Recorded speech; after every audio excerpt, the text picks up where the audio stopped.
Settle in with a cup of tea and your imagination. This is Detective Duo, where every clue finds its place, just as Tommy and Tuppence would have insisted. Don't forget to subscribe and tell us where in the world you're joining from. It began, as Tuppence later said, like one of those parties that tries too hard to enjoy itself. Greystone Manor had been transformed for the annual Halloween banquet, its oak-panelled hall glowing with hundreds of candles imprisoned in orange glass. Paper bats hovered above gilt mirrors. Pumpkin lanterns lined the staircase like small mischievous faces. The scent of wax and nutmeg clung to the air. Somewhere beyond the crowd, a gramophone crackled out a Charleston too lively for the average village guest. But the Vanes, Daphne and Clive, the new owners, had promised modern gaiety, and no one dared contradict them. Tommy Beresford stood near the punch table adjusting his domino mask. "I give it half an hour," he murmured. "Then someone will fall into the trifle." "Probably you," said Tuppence. Her mask was black lace, her dress a swirl of silver satin that made her feel more conspirator than guest. "You've been eyeing that trifle with criminal intent since we arrived," he grinned. "A man must find joy where he can. Besides, look at them. Half the county in fancy dress pretending not to recognize one another. It's like amateur espionage." "Which, darling, was once your profession." Before he could reply, their hostess descended the stairs in a blaze of orange silk and sequins. Mrs. Vane possessed the kind of beauty that expected admiration as its natural due. "My dear people," she cried, "do mix. The night is young, the wine scandalously old, and no one leaves until unmasked." Her husband followed, lean, theatrical, his costume a brooding Mephistopheles. He bowed with a flourish that belonged on a provincial stage. "Drink, dance, and, if possible, don't quarrel over politics." Laughter rippled, but beneath it lay nerves. Tuppence's eyes, trained by long habit, caught tiny fractures in the merriment. A maid, pale and trembling, spilled red wine over a guest's sleeve. The vicar muttered grace under his breath while glaring at Councillor Hemming, a portly man dressed as Henry VIII. Near the fireplace, a masked woman in green whispered fiercely to a tall cavalier, whose reply made her flinch. "Observe," Tuppence murmured, "every mask conceals an argument." Tommy offered her champagne. "My dear, you're supposed to relax. We're retired, remember?" She took the glass but didn't drink. "Retirement disagrees with me. There's something wrong about tonight. Look at Mrs. Vane. She's smiling too much. And that nervous maid. She's not afraid of serving wine, she's afraid of someone drinking it." Before he could answer, the gramophone faltered, the record scratching out a sigh before resuming. The momentary silence tightened the room. Then Mrs. Vane clapped her hands. "A toast to the success of our little theatre company and to the end of dull respectability." Glasses were raised, laughter forced. Beside the hostess sat a man in a black velvet mask, his costume that of a Spanish grandee. His ring caught the candlelight, emerald and gold, ostentatious, familiar. Tommy whispered, "Sir Geoffrey Latham, unless I miss my guess. He financed half the railway scandals between here and Birmingham." Tuppence's eyebrows lifted. "A financier at a village masquerade? There's your ghost already." The toast was drunk. Conversation swelled again, though thinner now, brittle at the edges. Sir Geoffrey leaned toward Mrs. Vane. She recoiled slightly, her smile fixed. The maid slipped away through a side door, wiping her hands. The vicar approached the politician, their exchange short and sharp. Tuppence drifted among them, collecting impressions like confetti. Too many smiles, too many secrets.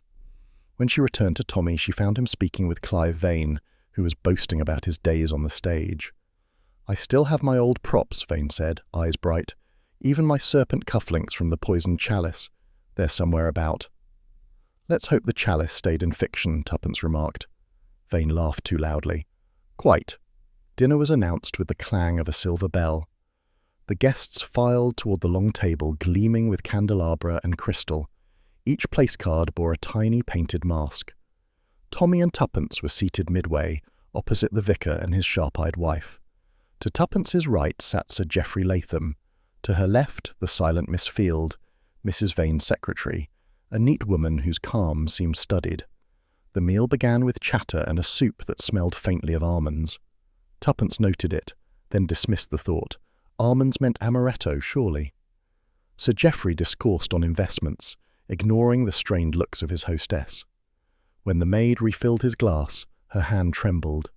A drop of wine splashed onto the white cloth like blood on snow. "Careless girl," Latham muttered. "She's young," Tuppence said lightly. "She's incompetent," he snapped, dabbing at the stain. "Mrs. Vane hires servants the way she invests. Poorly." The remark earned him a flash of fury from his hostess. Tuppence caught it, filed it away.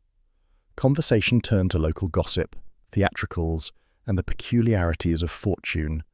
Between courses the candles guttered, shadows shivering up the walls. Someone suggested a contest for the best mask, and half the table rose, parading and laughing. Only Latham remained seated, his hand resting possessively on his wineglass. When the main course arrived, roast pheasant and chestnut stuffing, the maid was nowhere to be seen. Miss Field rose to fetch more plates. Mrs. Vane whispered sharply to her husband, whose face darkened.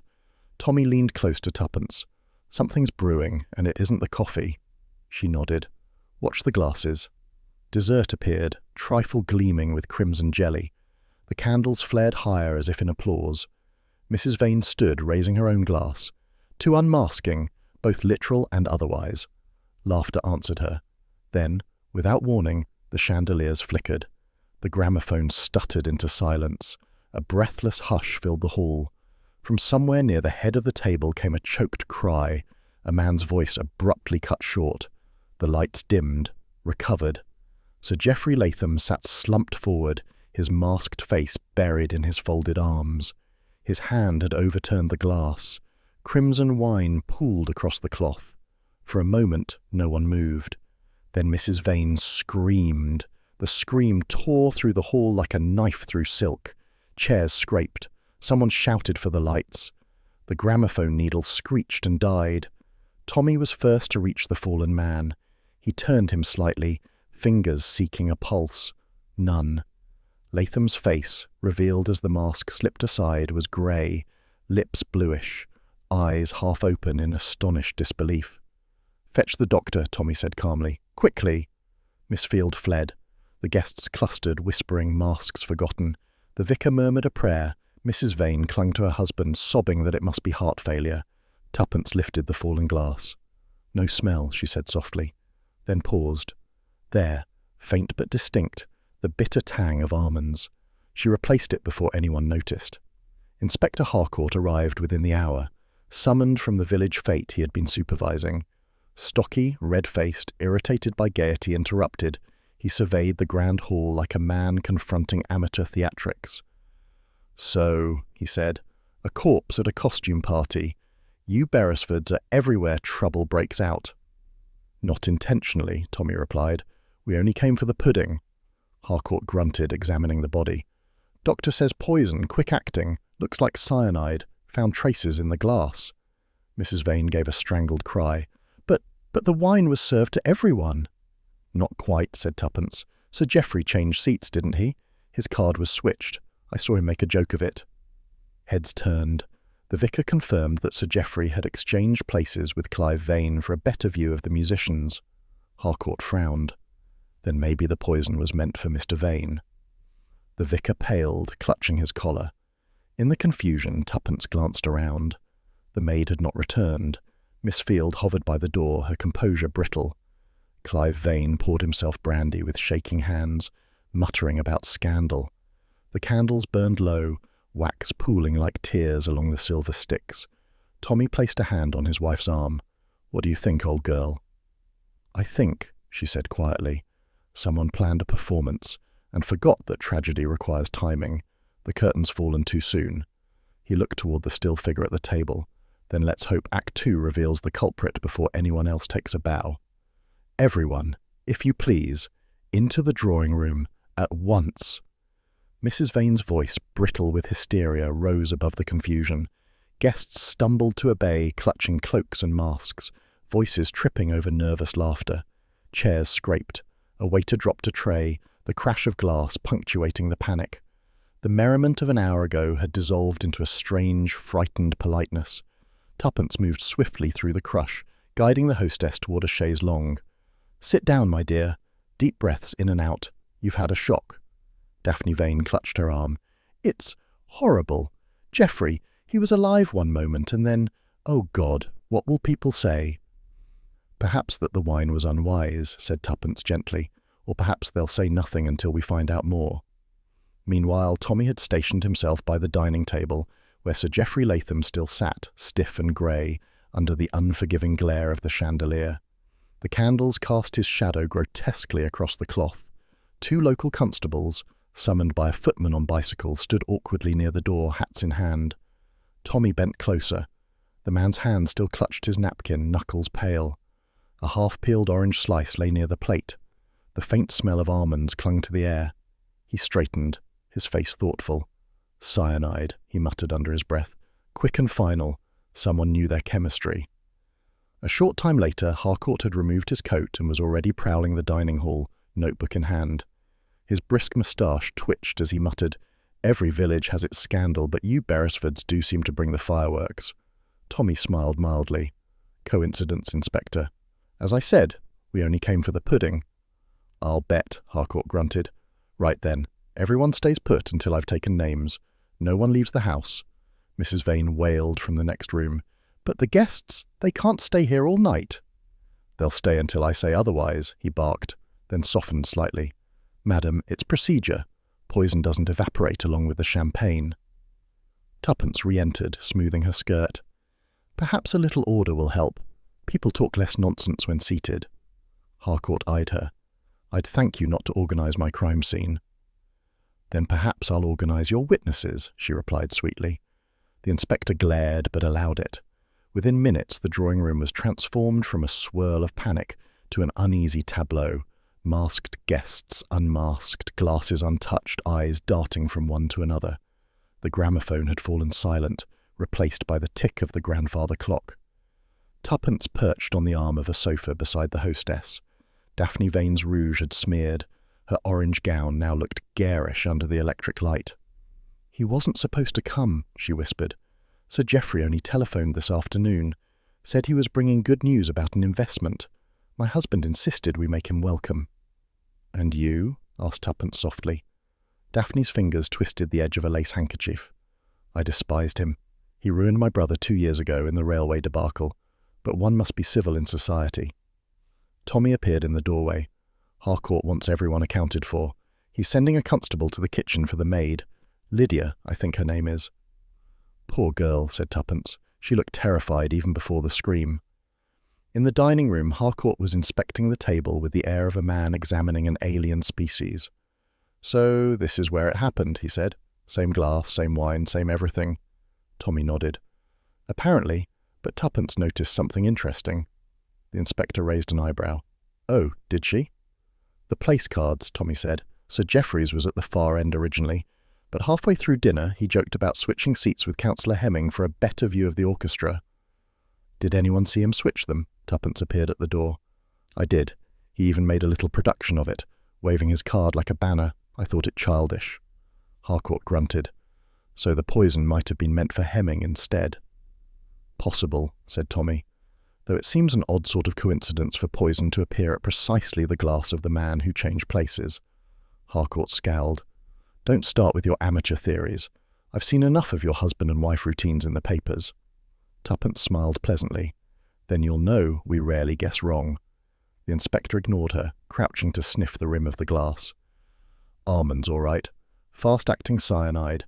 But how introduced?" He glanced toward the sideboard. "Wine decanted before dinner?" "By the butler, under the hostess's supervision," Tommy said. "The bottle itself hasn't been touched since." Harcourt gestured to a constable. "Bag the glass, the decanter, and any fruit near it." His gaze swept the room. This wasn't clumsy. Whoever did it planned carefully, too carefully for an impulse. I'll wager Latham's reputation had something to do with it. Man made enemies the way other people make toast. In the drawing-room, the murmur of voices swelled. Tuppence heard snippets. Terrible business. Surely heart failure. The Vanes can't survive this scandal. Miss Field, the secretary, sat apart by the fireplace, hands folded too neatly in her lap. She looked calm, but her eyes followed every movement like a cat's. Tuppence approached. "You worked for Sir Geoffrey once, didn't you?" The woman didn't blink. "Briefly. He invested in one of Mrs. Vane's theatrical ventures. I was a liaison, that's all. Was he kind to his associates?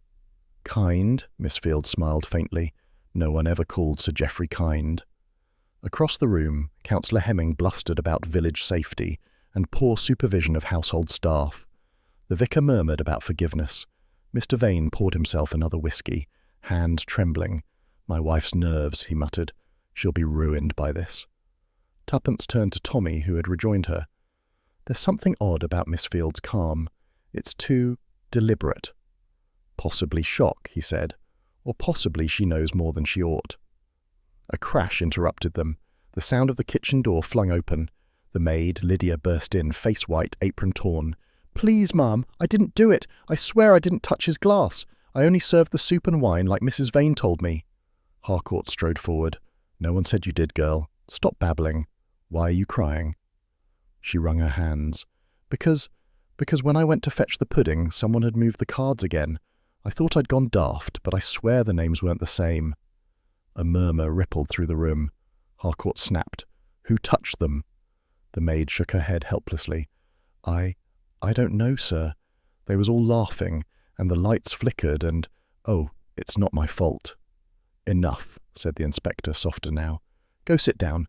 Constable, keep an eye on her. As Lydia was led away, Tuppence leaned toward Tommy. That's twice the seating's been changed.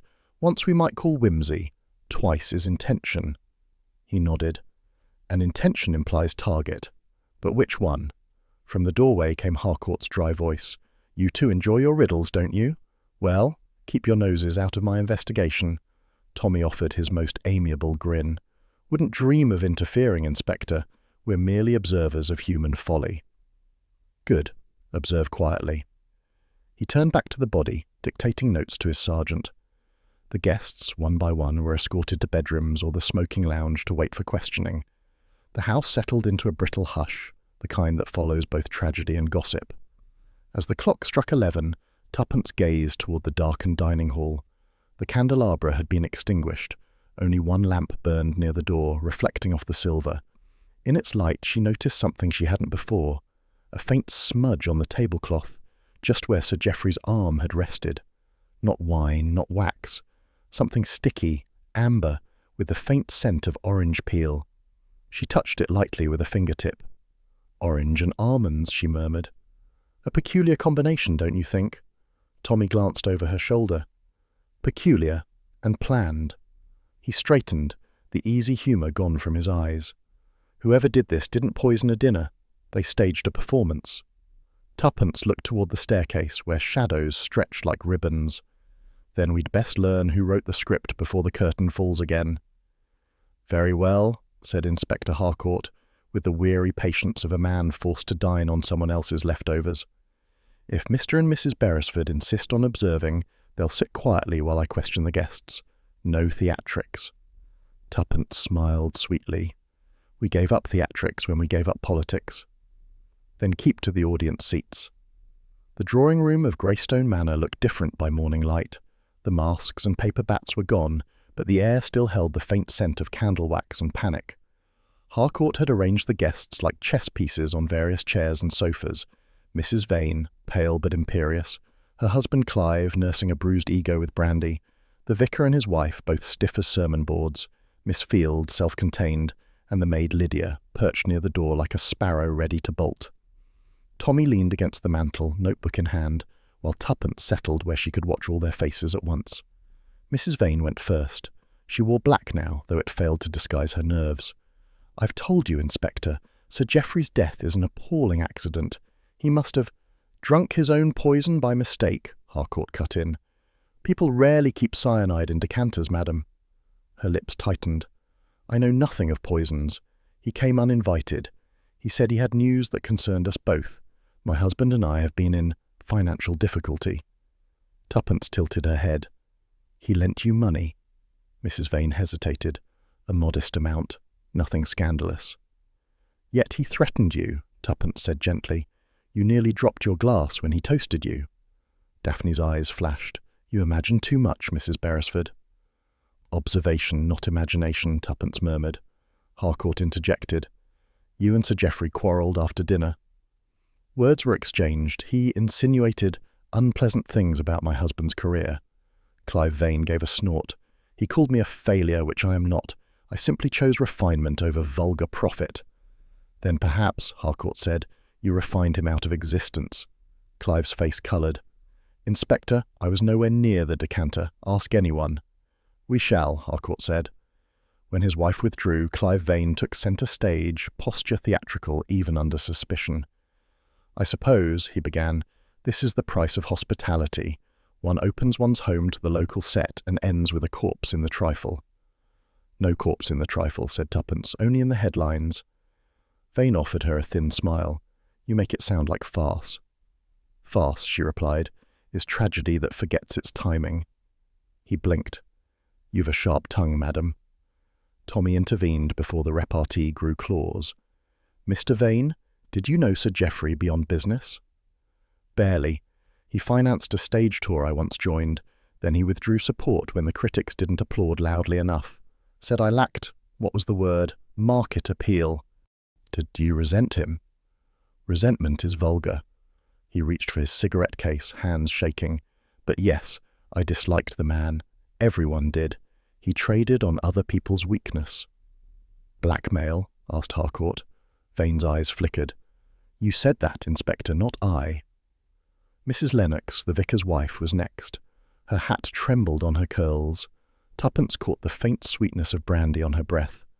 I can't imagine why anyone would poison him, she said earnestly. He was generous to our parish bazaar only last spring. Financially generous? Tuppence asked. Well, he promised a donation, the woman admitted, but he never sent it. The vicar coughed. My wife's nerves have been shaken. The hour was late, the wine strong. Tommy said mildly, so strong that you looked ready to lecture the counsellor about his morals before dessert. The vicar coloured.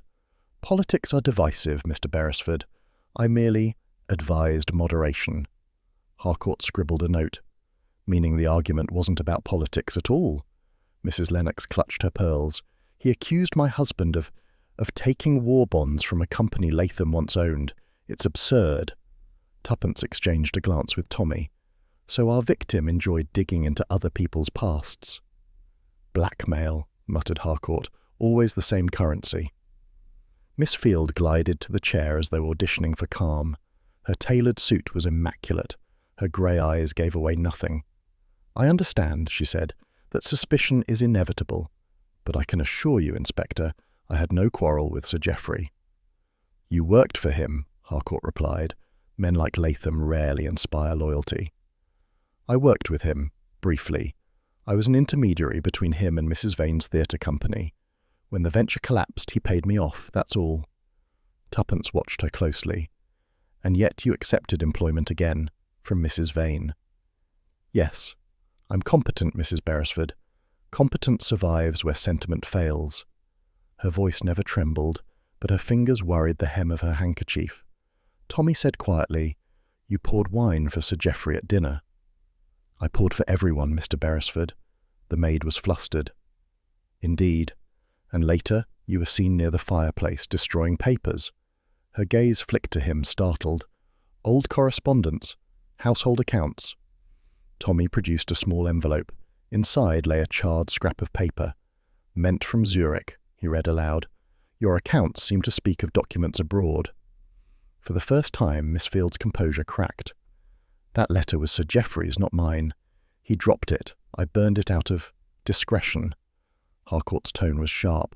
Discretion or fear? I had no wish, she said evenly, to see Mrs. Vane's name in foreign correspondence. Tuppence murmured, Zurich, a favourite hiding place for inconvenient funds. Miss Field's lips curved faintly. You see conspiracies everywhere, Mrs. Beresford. Only where they perform encores, Tuppence replied. At last the maid Lydia was summoned. Her eyes were red, her sleeve torn. Tell us about that uniform, Harcourt demanded. She twisted the fabric. It caught on a drawer when I fetched the silver service, sir. Tommy frowned. Before dinner or after? Before, sir. Just before we set the table. Tuppence leaned forward. And who arranged the places? Mrs. Vane told me where to put the cards. Then Miss Field came in and changed too, said the names were wrong. Miss Field stiffened.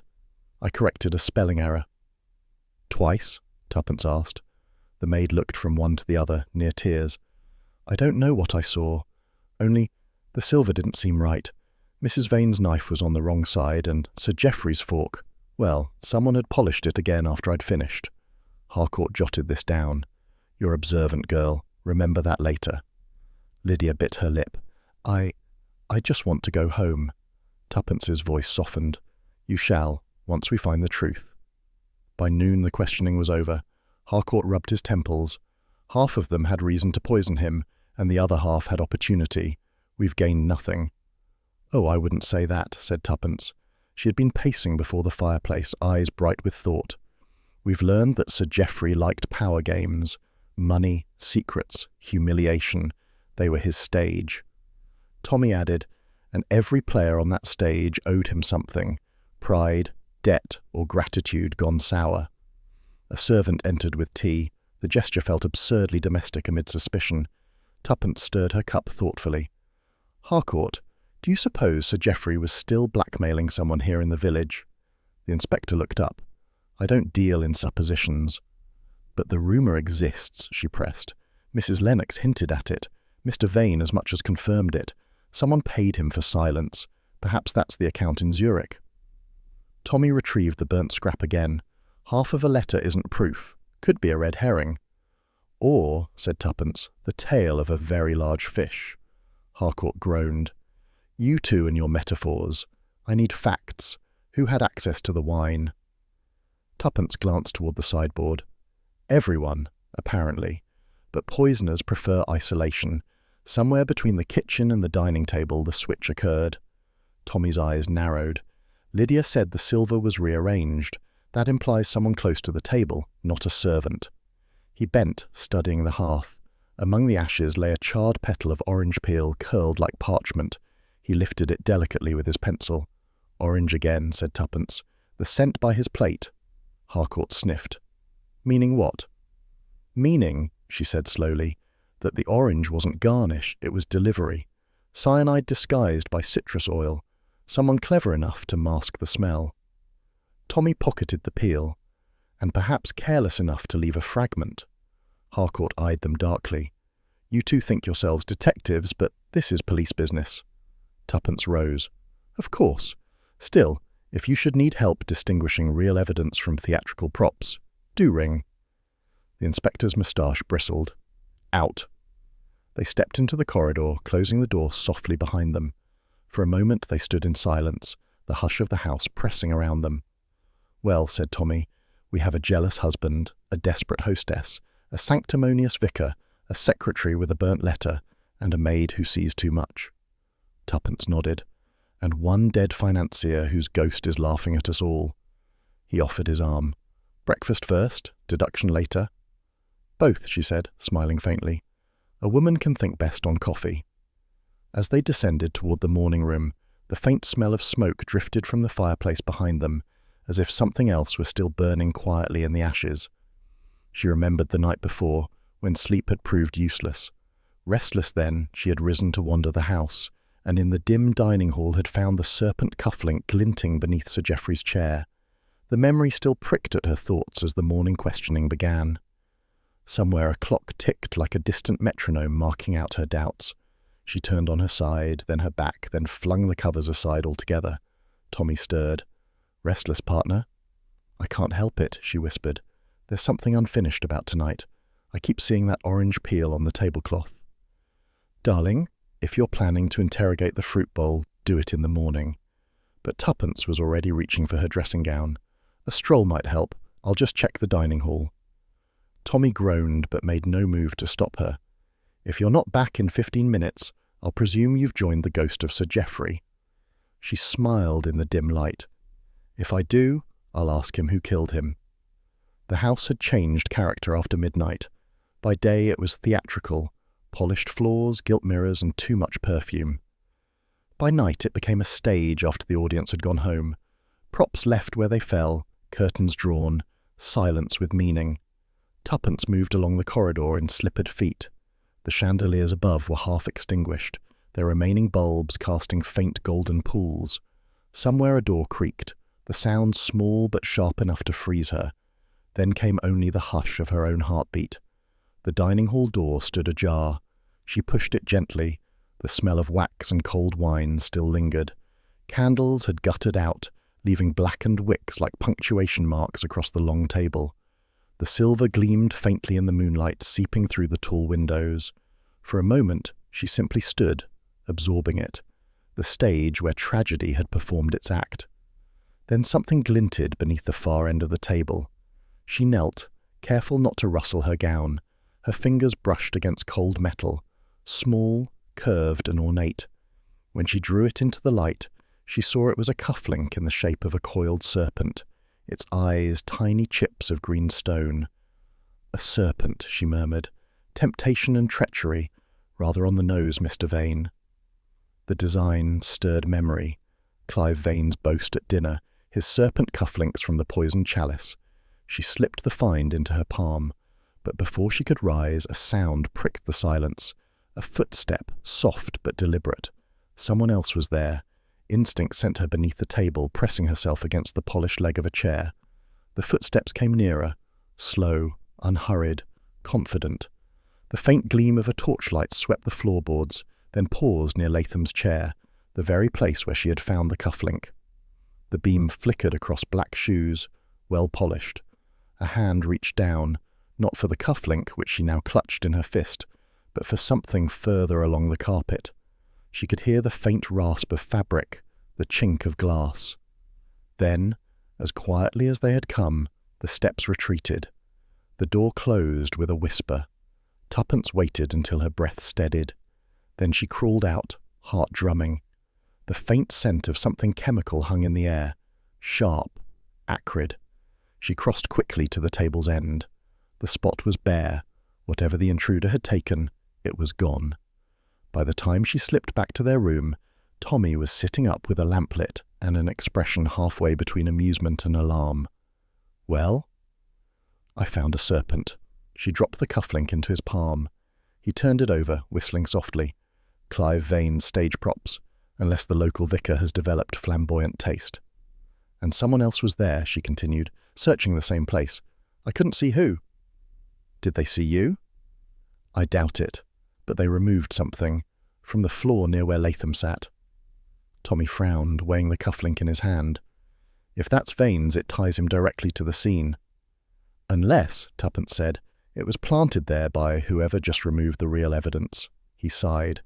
"You do realize Harcourt will call it imagination." "He'll call it interference," she said, "but I intend to be both." Later that same morning, serenity looked deceptive. Sunlight streamed through the windows as though nothing untoward had happened. The Manor's household, however, moved like a cast rehearsing tragedy. The guests breakfasted in fragments, some at the table, others pretending to prefer their rooms.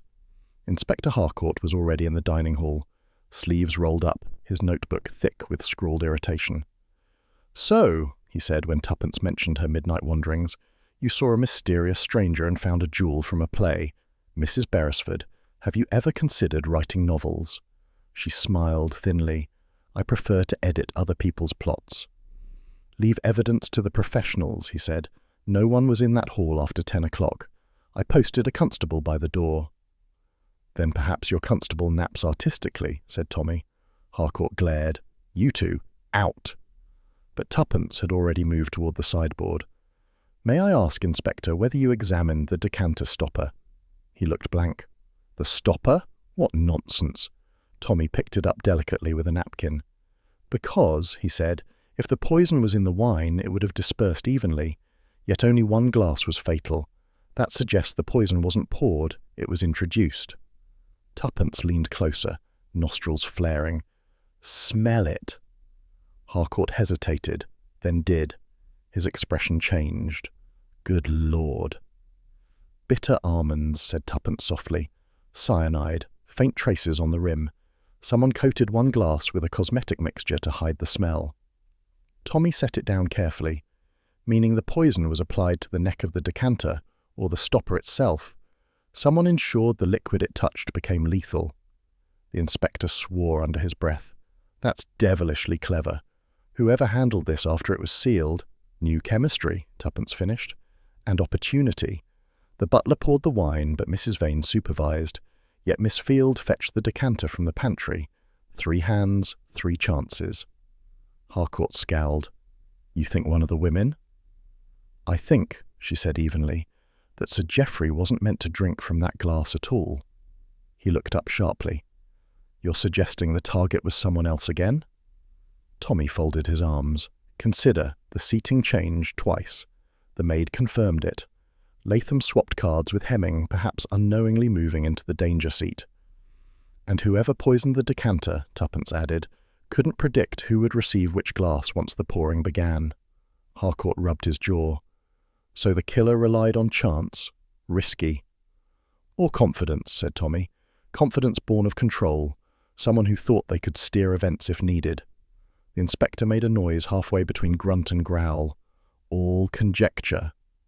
Most truth begins as conjecture, Tuppence replied pleasantly. Would you mind if we continued ours somewhere less crowded? He waved them off irritably. Do what you like, but keep it out of my report. They retreated to the morning room, where a fire burned low. Tuppence sank into an armchair, eyes thoughtful.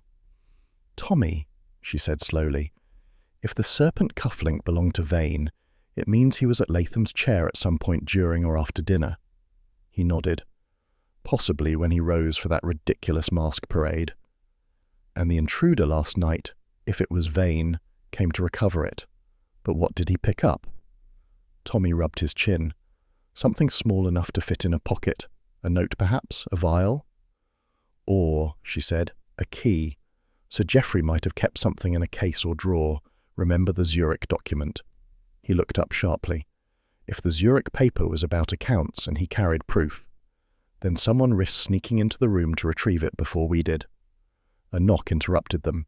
Miss Field stood in the doorway, expression immaculate but eyes shadowed. Mrs. Vane requests that you join her for tea.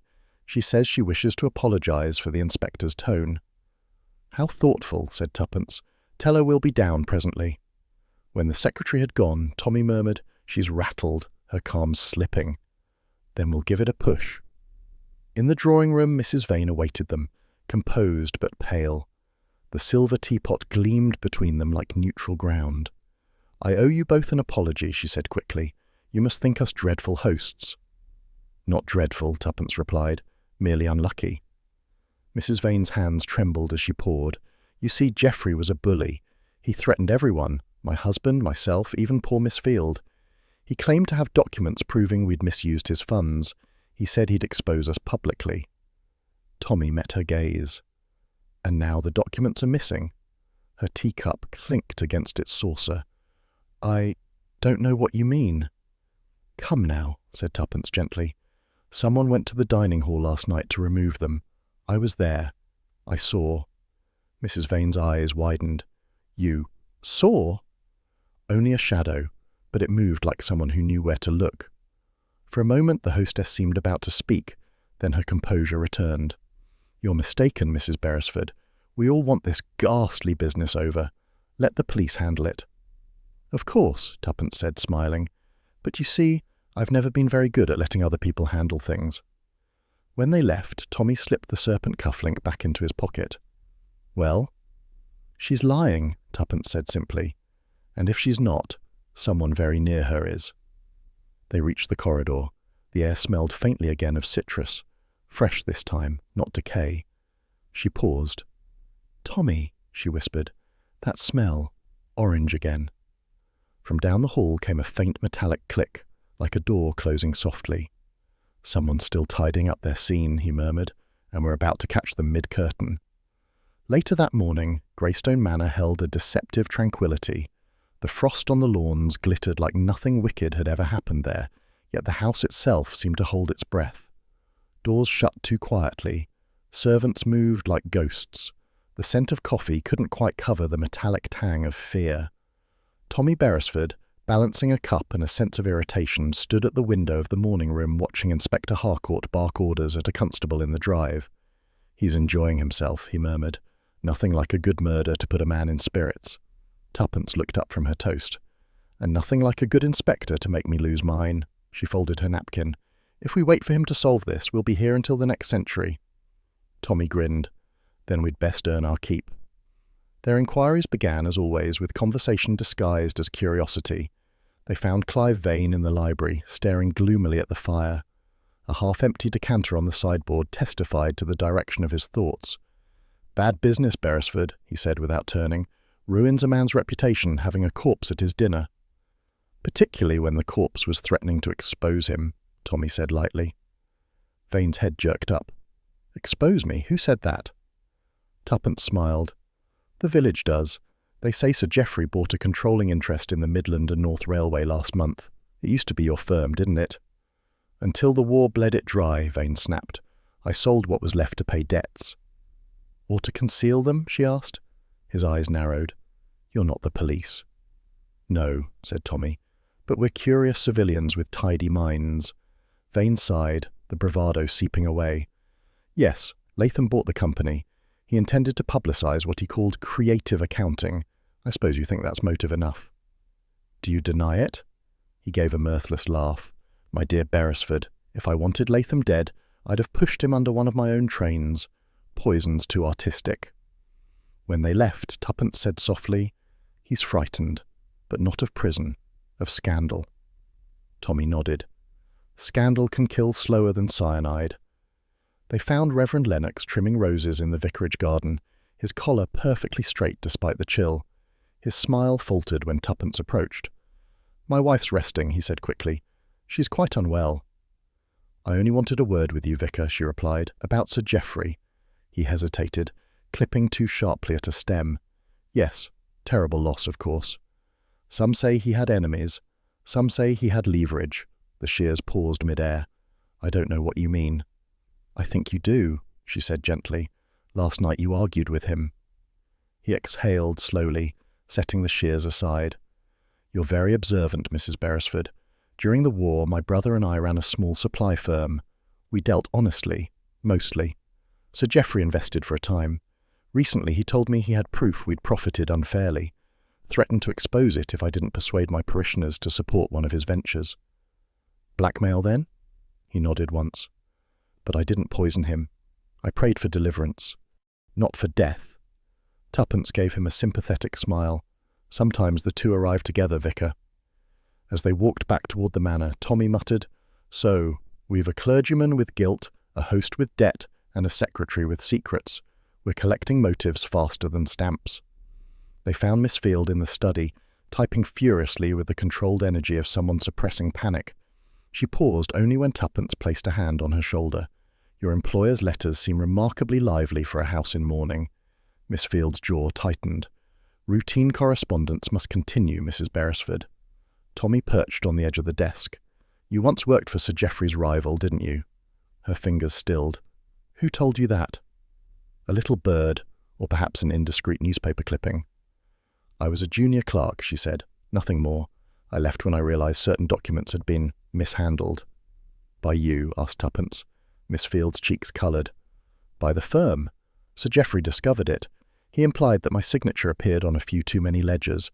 If he exposed me, I'd be ruined. But I swear I didn't kill him." Tuppence studied her carefully. "You're terrified of something. Is it guilt or gratitude?" Miss Field's composure cracked for an instant. "Both," she whispered. "You see, Mrs. Vane knew. She promised to protect me." "And did she?" The secretary hesitated. "She said Geoffrey's silence was arranged. I assumed she meant financially." Tommy exchanged a glance with his wife. "Or chemically," he murmured. Miss Field caught it, paling. "You think she—" "No, she wouldn't dare." "Wouldn't she?" Tuppence said softly. "You've seen how far she'll go for appearances." They cornered Lydia in the scullery, where she was polishing cutlery with trembling hands. Her eyes darted like a trapped bird's. "Please, sir, I've told that inspector everything." Tommy's tone was kind. "Then tell us what you left out." She hesitated, twisting the polishing cloth. "It sounds mad, sir." Tuppence crouched beside her. "Try us. We specialise in mad." Lydia took a breath. "After dessert, when the lights flickered, I went to fetch more candles. When I came back, I saw Sir Geoffrey, at least I thought it was him, walking toward the side door. But a moment later, when the lights came back, he was sitting at the table again, dead." Tommy frowned. You mean you saw someone dressed as Sir Geoffrey? She nodded desperately. Same mask, same cloak. 2 Geoffreys, if you like. I thought I'd lost my wits. Who else saw? No one, sir. I didn't dare speak. I thought it was the shock playing tricks. Tuppence rose, her eyes bright. 2 Geoffreys. That explains everything. The seating, the confusion, the time of death. Except, Tommy said, who wore the second costume? Who had access to a duplicate mask? Tuppence finished. The maid shook her head. They were all kept in the dressing room upstairs from the costume party last week. Anyone could have taken one. Anyone, Tommy repeated. That's inconveniently democratic. Back in their room, Tuppence laid out her notes on the bed like cards in a magician's spread. Let's review our suspects. Mrs. Vane, said Tommy, debts and desperation. Mr. Vane, resentment and ego. Miss Field, blackmail and fear. The vicar, guilt and shame.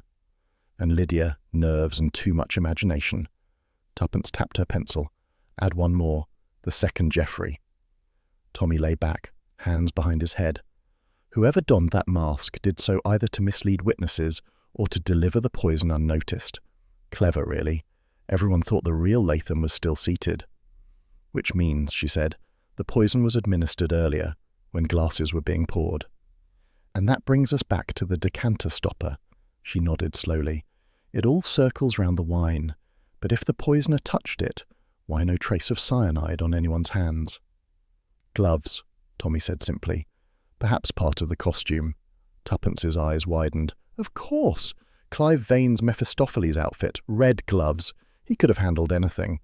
Tommy frowned. Too obvious, perhaps. Red herring red. She laughed softly. You're becoming poetic. He rolled onto his side. And you're becoming dangerous. I was born that way. They shared a brief, quiet smile. Then Tuppence's tone changed. Tommy, the maid's story means the killer needed both opportunity and nerve. They had to approach Latham unnoticed during the blackout. And only someone who knew the timing of that blackout could rely on it, Tommy said. Electricity, Clive mentioned the fuses during dinner, said the wiring was temperamental. Yet they failed conveniently. Or deliberately. Tuppence closed her notebook. Tomorrow, we test that theory. I want to see the circuit box, and have another word with Mrs. Vane. She's too smooth for innocence. They had barely finished lunch when Inspector Harcourt stormed into the room, moustache bristling with outrage. Mrs. Beresford, Mr. Beresford, what's this nonsense about 2 Geoffreys? Tuppence looked up serenely. Not nonsense, Inspector, observation. Well, it's causing chaos. The maid's half hysterical. I've enough trouble without your amateur dramatics. Then perhaps, said Tommy, you'd prefer professional success. Find who had access to the costume trunk. Harcourt glared. Already done. Everyone in the house. The Vanes, the secretary, even the cook borrowed a cloak for the fete. Means nothing. It means opportunity, Tuppence said softly. And opportunity often hides motive. Harcourt snorted. You people see clues in teacups.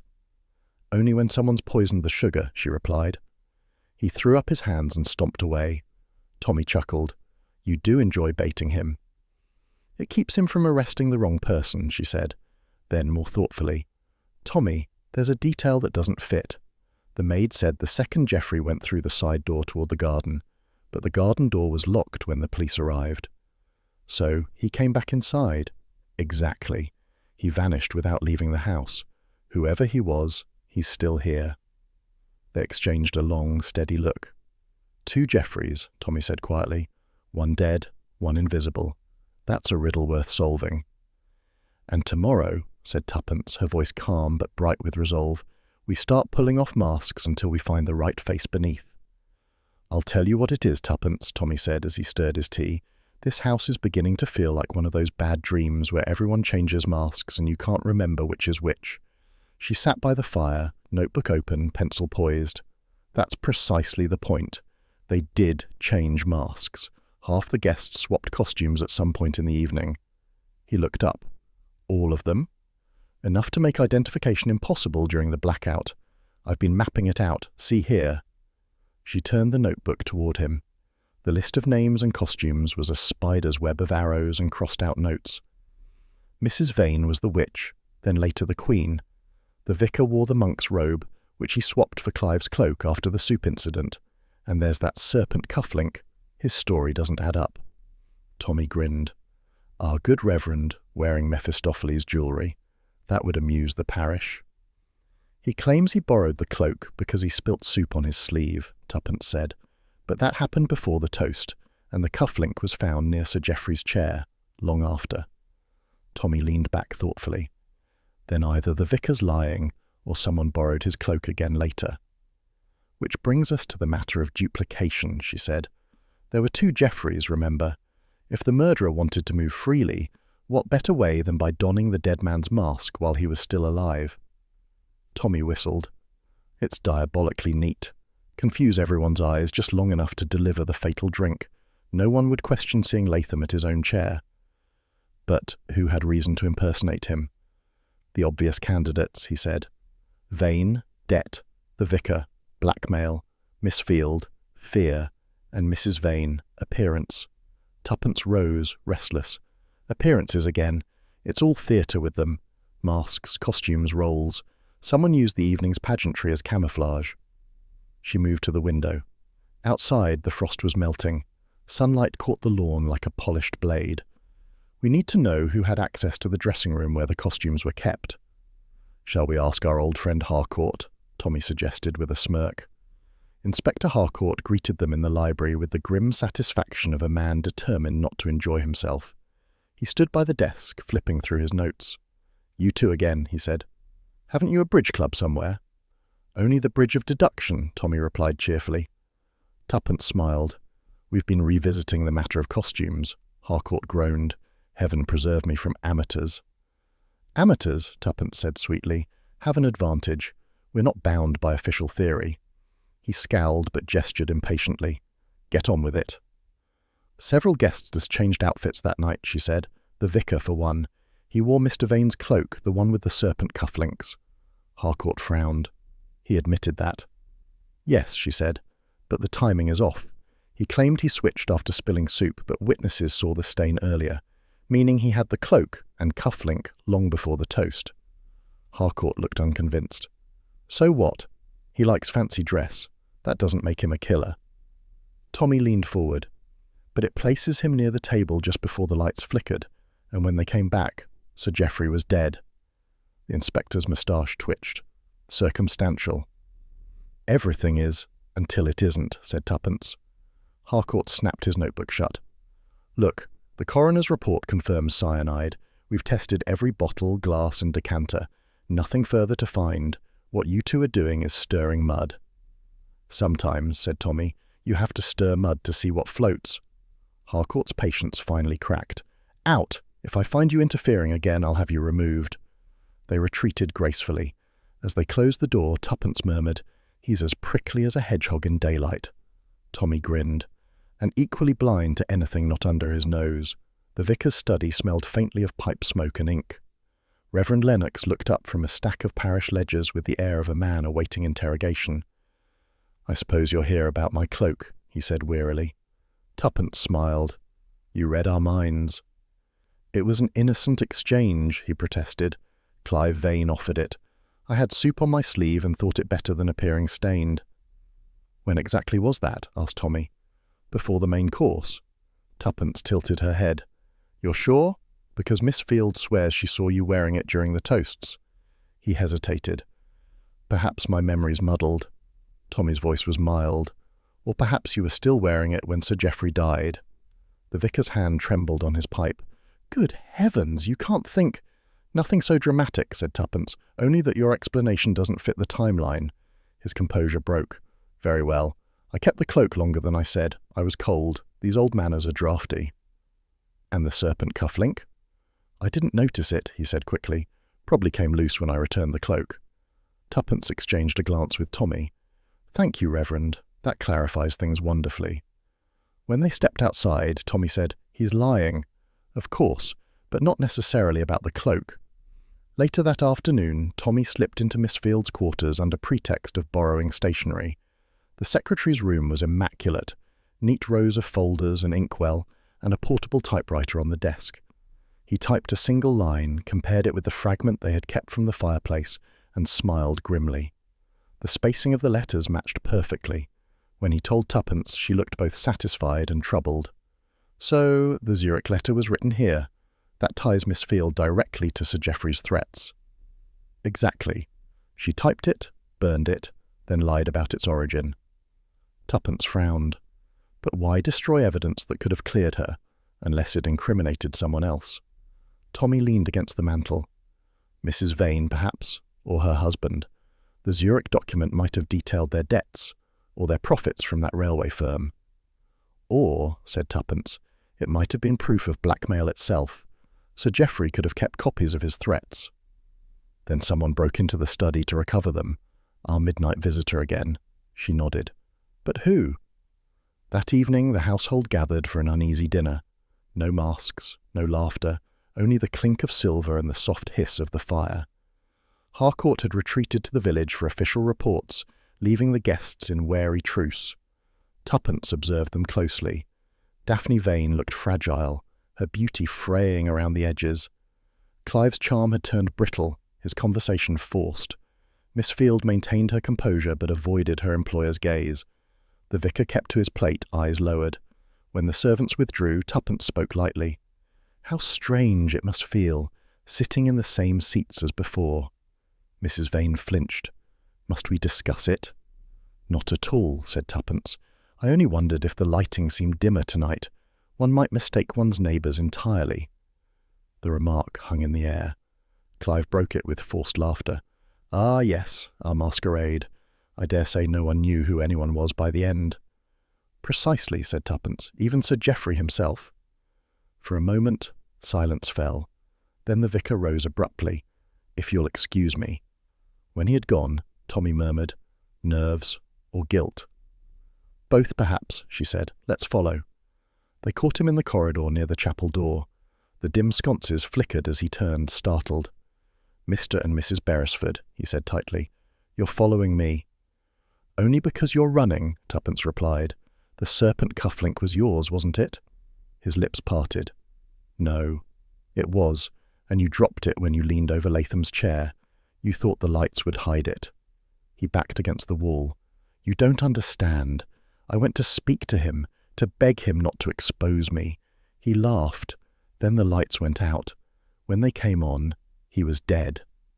Tommy said quietly, So you were standing right beside him? Yes, but I swear I didn't touch him. I thought the shock had killed him. Tuppence's gaze softened. Perhaps you didn't kill him, Reverend, but someone used that moment to do so, and you've made yourself the perfect scapegoat. He covered his face with his hands. God forgive me. I wanted him gone, but not like this. She touched his arm. Then help us find who wanted it more. When they returned to their room, Tuppence laid the clues out across the bed. The cufflink, the letter fragment, the list of costumes, the decanter stopper. It all fits together, she murmured. The financial motive, the blackmail, the disguise. Tommy poured them both a nightcap. And yet it doesn't. We have too many motives and too few killers. The pattern's there, she said, but it's missing its centre, the one person who connects them all. He considered. Mrs. Vane. She's at the heart of everything. Her husband's debts, Miss Field's loyalty, even Sir Geoffrey's obsession. But she doesn't strike me as a poisoner. Not personally, said Tommy, but perhaps by persuasion, a husband in love, a secretary in debt. Tuppence shook her head. No, this wasn't passion. It was control. Whoever did it planned too cleanly. She stared at the serpent cufflink gleaming on the coverlet. A symbol of temptation, remember? And what follows temptation? Fall, Tommy said softly. Exactly. The serpent belonged to Vane, worn by the vicar, found by me. But the serpent itself, the idea of deceit, belongs to someone cleverer still. He smiled wryly. And who would that be, Mrs. Beresford? She met his gaze. The one person who's been calm throughout, who types letters no one reads, who knows every secret in this house. Miss Field. Tommy raised an eyebrow. Our serene secretary. You think she's the serpent? Perhaps, Tuppence said, leaning back. But if she is, she's coiled for another strike. Tomorrow, we'll see who she bites next. That night, long after the house had quieted again, a whisper disturbed the dark, the kind of silence that feels wrong, the air slightly disturbed as if a door had been opened and closed too softly. Tuppence stirred awake in the darkness, her pulse instantly alert. The faint glow of the corridor lamp leaked beneath the door, outlining a thin, trembling shadow on the floorboards. She rose, every movement deliberate, and crossed to the door. Nothing. No sound, no figure. Yet when she turned back toward the bed, the breath caught in her throat. Her desk, where she had left her notebook, the one containing every observation, motive, and timetable, was bare. The drawers hung open like gaping mouths, pages of notes gone. But on the pillow, where her head had lain moments before, someone had placed a pumpkin mask, one of the props from the banquet. Its carved grin gleamed mockingly in the lamplight. She stood very still, the paper edges of fear brushing her nerves. Then, quietly but firmly, she said, "Tommy." Her husband woke instantly. "What's wrong?" "Someone's been here." He switched on the lamp, taking in the scene in a heartbeat. The ransacked desk, the missing notes, the grotesque pumpkin face. His jaw tightened. "That's not a prank." "No," she said, voice low. "It's a warning."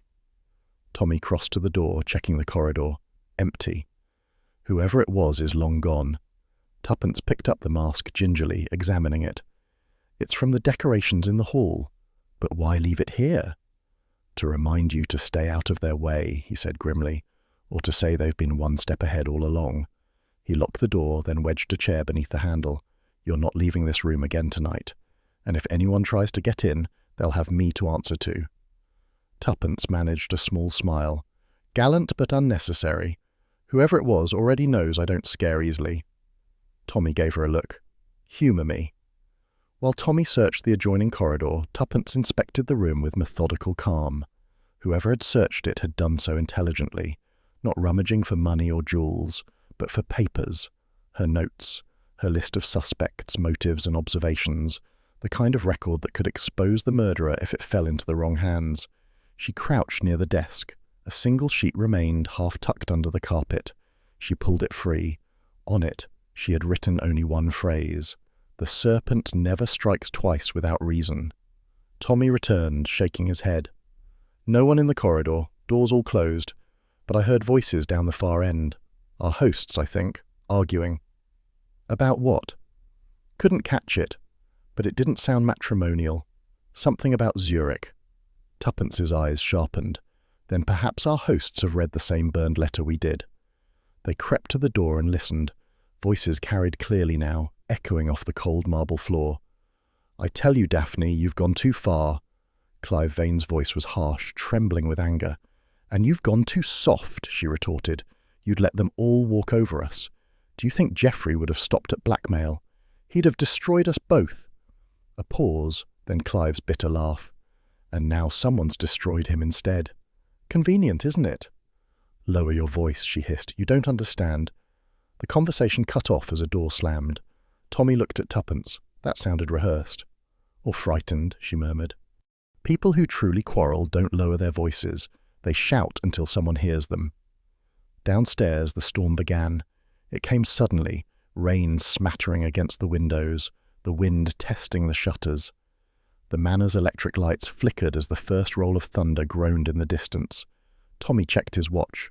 "Nearly midnight. Everyone should be in bed." "Not quite everyone," said Tuppence. She pointed toward the far end of the hall, where a slim figure in a grey travelling coat was slipping into the shadows. Miss Field. "Where is she going?" "To fetch her trunk, she'll say," Tuppence murmured. "But no one fetches trunks in a storm." They followed quietly. The corridor stretched long and dim, lit by flickering sconces. Miss Field turned the corner toward the servants' staircase. Her face, pale in the wavering light, was tight with resolve. "Miss Field," Tuppence called softly. The secretary spun around, startled. "Mrs. Beresford, you frightened me." "I might return the compliment," Tuppence said lightly. "Midnight is an odd hour for packing." "I couldn't sleep. I thought I might as well prepare to leave in the morning." "In that coat?" asked Tommy. Her eyes darted between them. "It's cold in here." The lie was too quick, too smooth. Tuppence stepped closer. Leaving already? Before the police give permission? Miss Field's calm cracked. I can't bear this place any longer. The whispers, the suspicion, everybody watching everyone else.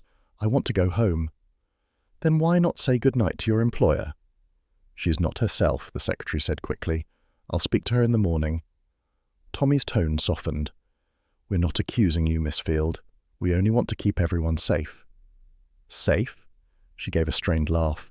No one's safe here, Mr. Beresford, least of all those who know too much. Before they could reply, she turned and hurried down the stairs. The thunder deepened, lightning flashed across the window panes. Then, with a pop and a hiss, the lights went out. Here we go again, Tommy muttered. They stood in total blackness, the house groaning in the wind. Footsteps echoed somewhere above, a man's voice shouting indistinctly, followed by a crash. Upstairs! Tuppence seized Tommy's arm, and together they ran toward the staircase, guided by the brief white stabs of lightning from outside. At the top of the stairs, a figure lay sprawled, motionless. For a moment, the flickering lightning turned his face ghostly pale. It was the vicar. Tommy, quickly! They knelt beside him. His pulse fluttered, faint but steady. A bruise darkened his temple. His hand was clenched tight around something small and metallic. Tommy pried it open gently. Well, I'll be damned. Resting in the vicar's palm was the matching serpent cufflink. Tuppence exhaled. The vicar again. He can't seem to keep away from sin. Tommy looked grim. This time he's the victim, not the suspect. They helped roll him onto his side. No sign of blood, Tommy said. Someone struck him just hard enough to silence him. Tuppence rose, scanning the dark corridor, and left the serpent behind again. Almost symbolic, don't you think? By the time the lights sputtered back to life, Inspector Harcourt had returned, irritable, rain-soaked, and more exasperated than ever. He took one look at the scene and groaned. Can't you people stay out of trouble for one evening? Tommy gestured to the unconscious clergyman. We didn't start it. He fell, or was pushed. Likely fainted, Harcourt muttered, kneeling to examine him. The man's blood pressure is abominable. Tuppence handed him the cufflink. We found this in his hand. The inspector's eyes narrowed. Back again, eh? The devil's jewellery that keeps wandering the house. If this isn't evidence of tampering, I don't know what is. Or of guilt, Tuppence said softly. Whose guilt? Harcourt snapped. We're going in circles. Maybe, said Tommy, but the circles are tightening. Do me a favour, the inspector grunted. Stay put, both of you. When he'd gone, Tuppence sighed. He's right about one thing. Someone's setting the stage again. Which means Act 3 is about to begin, Tommy said, and it's going to have an audience. They lingered near the staircase after Harcourt departed. The vicar, revived and dazed, had been led back to his room by a constable. Tuppence ran her fingers over the banister where he'd fallen. There's wax here. Fresh. Tommy frowned. From a candle? Yes, but none of the candles near this end are missing. Someone carried one here. During the blackout, he said slowly, meaning they knew exactly where to find the fuse box and when to cut the power. Her gaze met his. Miss Field left to fetch her trunk just before it happened, and returned conveniently after, he added. Tuppence exhaled.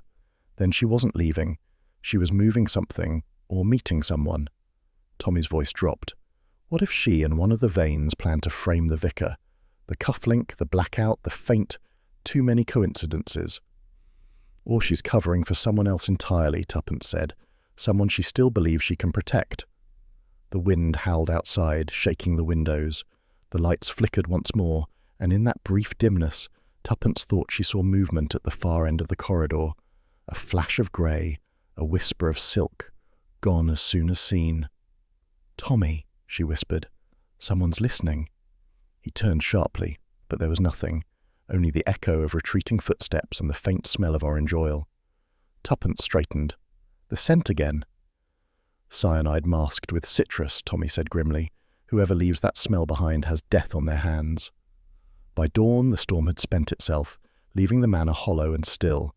Harcourt had confined everyone to their rooms until further notice, but Tuppence sat by the window, notebook freshly replaced, pen scratching steadily. Tommy watched her. Starting over? Reconstructing, she corrected. Every time someone tries to erase the truth, it writes itself back clearer. Look. She turned the page toward him. In neat handwriting, she had drawn a line linking the cufflink, the Zurich letter, the decanter, and the mask. Every clue returns to its owner, the serpent to the veins, the letter to Miss Field, the mask to you, Tommy said quietly. She smiled faintly. Then I suppose I'm next on the list. He reached for her hand. Not while I'm on guard. Outside, the first light of morning broke across the soaked lawns. It gleamed against the manor's windows like a new mirror, bright, deceptive, reflecting nothing of the secrets still tangled inside. The fire had burned low in the great hearth of Greystone Manor, and the shadows it threw were tall enough to reach the ceiling beams. The air smelt of damp wool and burnt wax. By the following evening, Inspector Harcourt announced his verdict, grim, final, and, to Tuppence's ear, entirely wrong. The facts, he declared, speak for themselves. The vicar had motive, means, and opportunity. He was near the victim at the critical moment, his sleeve stained with soup to excuse the borrowed cloak, and the serpent cufflink, he held it aloft as though displaying the crown jewels, was found in his very hand. There's your killer. The Reverend Lennox sat slumped in a chair, head bowed, face grey. His lips moved soundlessly, perhaps in prayer, perhaps in despair. Tuppence rose slowly. "And yet," she said, "the facts may be speaking, Inspector, but not the language you think." Harcourt's moustache bristled. "Oh? Perhaps you'd care to interpret for them." "I might," she said mildly. "For instance, why would a man poison another at dinner and then wait 2 days to faint at the top of a staircase holding a clue that practically shouts his own guilt? It's too theatrical, even for Greystone Manor." A murmur ran through the room. Tommy, standing behind her, added quietly, "Besides, Latham was poisoned instantly. Whoever killed him did it before the toast, not hours later. If the vicar wanted revenge, he'd have had no one left to avenge." Harcourt snorted. "You're forgetting he could have done both. Kill the financier and stage his own attack to throw suspicion elsewhere." Tuppence shook her head. "No, Inspector, the vicar isn't clever enough for that. He's too honest. His lies are clumsy. But the person behind this crime," she looked around the flickering room, "is precise. Every move calculated." "Calculated nonsense," Harcourt muttered, but there was less certainty in his tone. Mrs. Vane, pale as ivory, rose from her seat. "Surely this argument is cruel. The poor man's ill." "Conveniently ill," said Harcourt. "Conveniently innocent," countered Tuppence. "You said the cufflink was in his right hand, yes?" "Correct." "And yet he's left-handed." There was a pause. Harcourt blinked. "What of it?" "Only that people don't generally clutch things in their weaker hand when fighting for consciousness. Someone placed it there." "Ridiculous." "Then explain his confusion." "He didn't faint, Inspector, he was struck. There's a bruise at his temple, and if you check your report, it wasn't there when you questioned him yesterday." Tommy stepped forward. "We examined him ourselves before you returned last night. That mark is new." The inspector hesitated, then barked to his constable, "Fetch the doctor back here." As the man left, Tuppence folded her arms. "You see, Inspector, our vicar was meant to be found, like a prop in a play." Clive Vane gave a nervous laugh. "So, we're back to theatricals again?" Tuppence turned on him. "Everything about this crime is theatrical. The poison, the costume changes, the masks, even the timing of the blackout. And who here has the greatest experience of stagecraft, Mr. Vane?" The room went still. "Are you accusing me now?" he said hoarsely. "Not yet," she said. "But you do seem to have a gift for direction." Mrs. Vane's hand flew to her mouth. "You have no right." "No?" said Tuppence softly. "Then tell me, why was Miss Field fetching her trunk last night while your husband shouted about Zurich?" The hostess swayed slightly, colour draining from her cheeks. "You've no idea what you're suggesting." "Oh, I think I do," Tommy interjected smoothly. "What Mrs. Beresford is suggesting, my dear Mrs. Vane, is that you're all keeping secrets, and one of those secrets killed a man." The tension in the room crackled like static. The only sound was the fire, snapping under the strain of its own heat. Harcourt muttered, "You two should take up the stage yourselves." Tuppence smiled. "We already have, Inspector. We're just waiting for the final act." Later, when the guests had been herded off to their rooms, and Harcourt retreated to confer with the doctor, Tommy and Tuppence found Miss Field alone in the library. She was seated at the desk, writing by candlelight, her shadow long and rigid against the wall. "Working late?" Tommy asked pleasantly. She started, nearly spilling the ink. I couldn't sleep." "Nor could we," Tuppence said, closing the door behind them.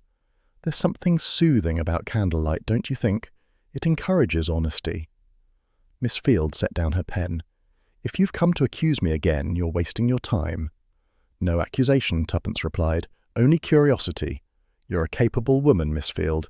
Too capable, perhaps. Tell me about the Zurich letter." The secretary's mask slipped for a fraction of a second. "I've already told you everything." Tommy moved to the fireplace, examining the row of burned papers on the grate. "You told us you copied it for Latham, but you didn't tell us why." She pressed her hands together. "He asked me to. He said it was routine business, an account summary for his overseas holdings. I only realized later that it contained private correspondence." "Between him and Mrs. Vane?" asked Tuppence quietly. The flicker of the candle caught the tremor of her lashes. "Yes." "And when you confronted him?" "He laughed, said loyalty was overrated." She looked away. "I tried to warn Mrs. Vane. She said she'd handle it." "By poison?" Tommy asked. Her head snapped up. "No, I swear I never dreamed of that. I only typed his letters. I didn't kill him."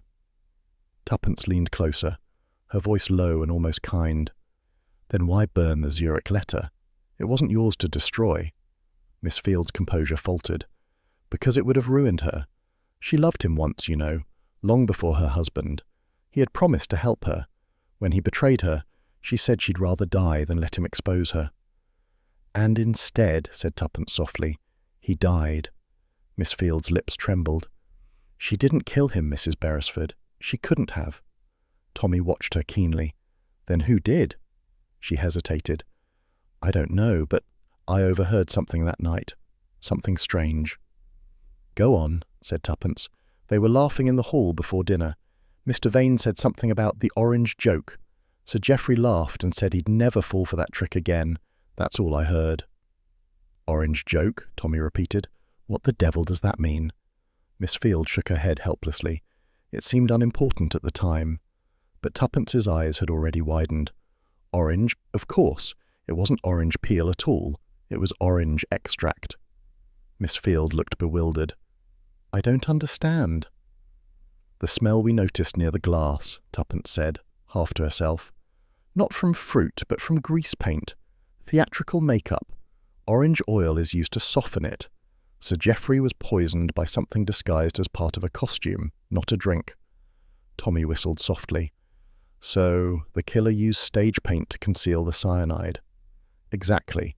And who here knows the difference between ordinary cosmetics and theatrical grease paint?" Miss Field's voice was a whisper. "Mrs. Vane." Tuppence nodded slowly. "Or her husband. He's been on the stage for years." They found Harcourt pacing the hall like a bear in a cage. "You again," he growled. "Haven't you done enough?" "On the contrary," said Tuppence. "We've done just enough. The orange scent, Inspector. It wasn't from the peel. It was grease paint." He stopped dead. "Paint?" "Yes. Used by actors to colour skin. It masks the smell of cyanide perfectly. Whoever poisoned that glass didn't add anything to the wine. They coated the rim with a thin layer of treated grease paint. When Latham lifted it to his lips, the poison transferred." Harcourt stared. "That's absurd," Tommy smiled. "Not absurd at all. Ingenious, really. And our host would have known precisely how to mix it." The inspector's jaw tightened. "You're suggesting Mr. Vane killed Latham?"